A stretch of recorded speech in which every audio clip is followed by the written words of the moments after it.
सड़कों पर देश के हर कोने में प्रदर्शन हो रहे हैं, लेकिन वोट बैंक का करिश्मा देखिए कि विपक्ष की महिला नेताओं की आंखों और मुंह पर पट्टी बंधी हुई है और वो महिला नेता जिन्होंने लड़की हूं लड़ सकती हूं का नारा बुलंद किया, उनकी भी जुबान पर ताला लग गया है। ये कैसी विडंबना है? जिस देश में महिला को देवी का स्वरूप माना जाता है, उस देश में महिला नेता ही महिला के लिए खड़ी नहीं हुई।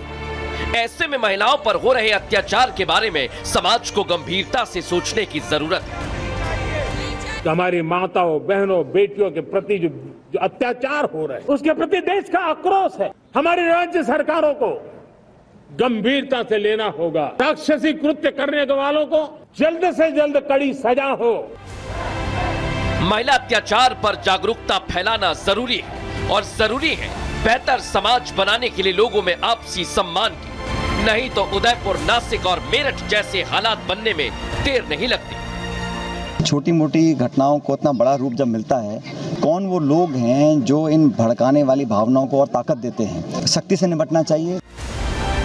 जिसने गुनाह किया है उसे सजा मिलनी तय है, लेकिन सवाल ये है कि आखिरकार कब तक विपक्ष की महिला सांसद सियासत के नाम पर चुप रहेंगी। सवाल ये भी है कि विपक्ष कब तक महिला सुरक्षा पर सुविधा की सियासत करता रहेगा। और सबसे बड़ा सवाल ये कि हिंदुओं के हित की आवाज उठाना खास वर्ग को क्यों खटकता है। पूछता है भारत। वाला से पूछता है भारत, रत्नाकर त्रिपाठी जी से पूछता है भारत, रंगरेज साहब से AIMIM के नेता हैं और पूछता है भारत, दीपक चौरसिया जी से भी, अजय वर्मा जी से भी और सरवर साहब से भी, कि राजनीतिक दल तो दीपक जी अपनी बात रखेंगे, अपना पॉलिटिकल एंगल हर चीज़ में घुसेंगे। आई डोंट ब्लेम देम, उनका काम है। लेकिन हम कैसा समाज छोड़ के जा रहे हैं? अगर भारत की बेटी भारत में ही सुरक्षित नहीं है, और दिल्ली में जब हुआ था दीपक जी, तब आप कैमरा के इस तरफ थे दादा, हम सब ने वो कवर करा, वी वर ऑल अपॉल्ड। हम सब ने देखा कि ये कैसे हो गया, दिल्ली की राजधानी, मतलब देश की राजधानी में ऐसा हो सकता है। Only me and Deepak Chaurasia with the visuals and then I go to everyone. ये कैसे हो गया, हम ये अब होने नहीं देंगे, हम इनके कल्प्रिट्स को पकड़ेंगे। अल्टीमेटली वो रुका नहीं ना। ये जो माइंडसेट है ऐसे हैवानों का, ये रुकता नहीं। और मैं गलत कह रहा हूं कि बताइए, अभी भी कितने सारे ऐसे केसेस होते हैं जघन्य अपराध के महिलाओं के खिलाफ, वो भी अनरिपोर्टेड जाते हैं, वो जाते हैं अनरिपोर्टेड जाते हैं। ये बंगाल में जो महिला डॉक्टर के साथ हुआ, ये एक बार फिर वही दिल्ली वाले एपिसोड पे हमको ले जाता है और एक बार हमको सोचने पे मजबूर करता है कि हम वही देश हैं जो साल में 2-2 बार नवरात्रे मनाते हैं, कंजक पूजते हैं, देवी की आराधना करते हैं, करोड़ों लोग देवी के मंदिरों में जाते हैं, माता को पूजते हैं, नारी तो नारायणी, और उसके बाद ये हम कहां से कहां आ गए हैं दीपक जी? बिल्कुल ऐश्वर्या सही कह रहे हैं। और मैं आज राजनीतिक बात इसलिए नहीं करना चाहूंगा क्योंकि पॉलिटिकल पार्टीज का काम है पॉलिटिकल बातें करना।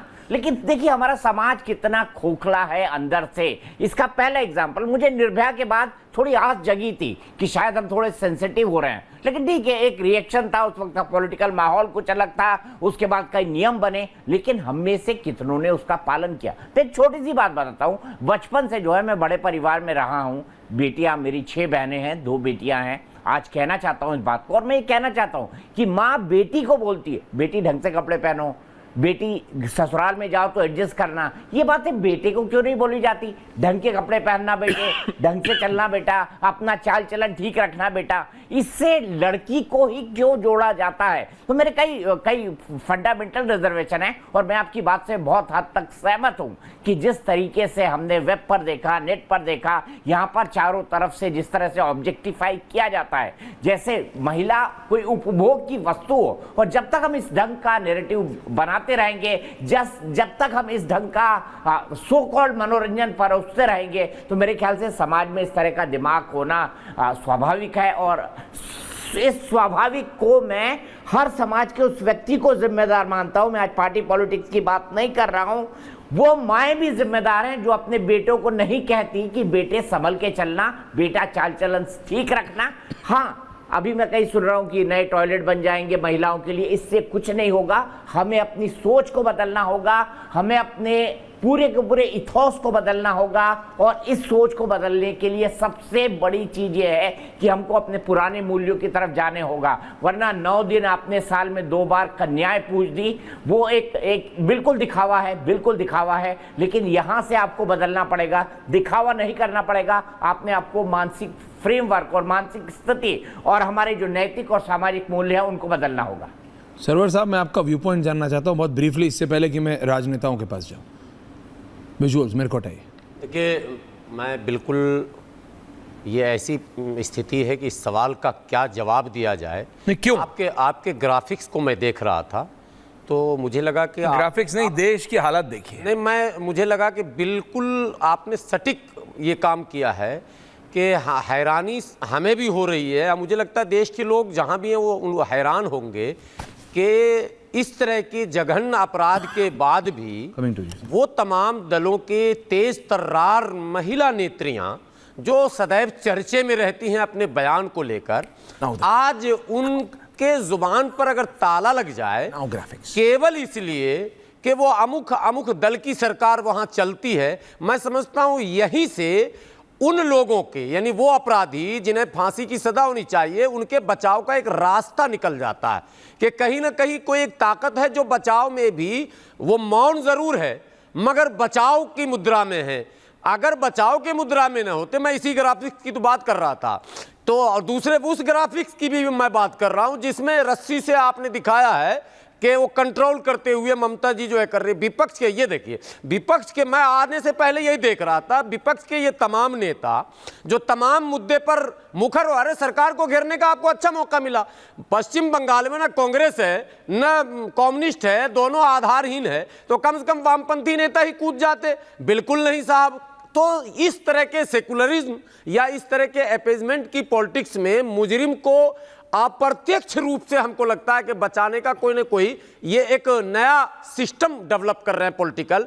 मुजरिम होना चाहिए, चाहे उसका संबंध किसी दल से हो, किसी धर्म से हो, किसी समुदाय से हो, किसी राज्य से हो। इस तरह के जघन्य अपराधी को आप किसी राज्य से जोड़कर या किसी धर्म और दल से जोड़कर कहीं ना कहीं बचाव का एक रास्ता दे रहे हैं।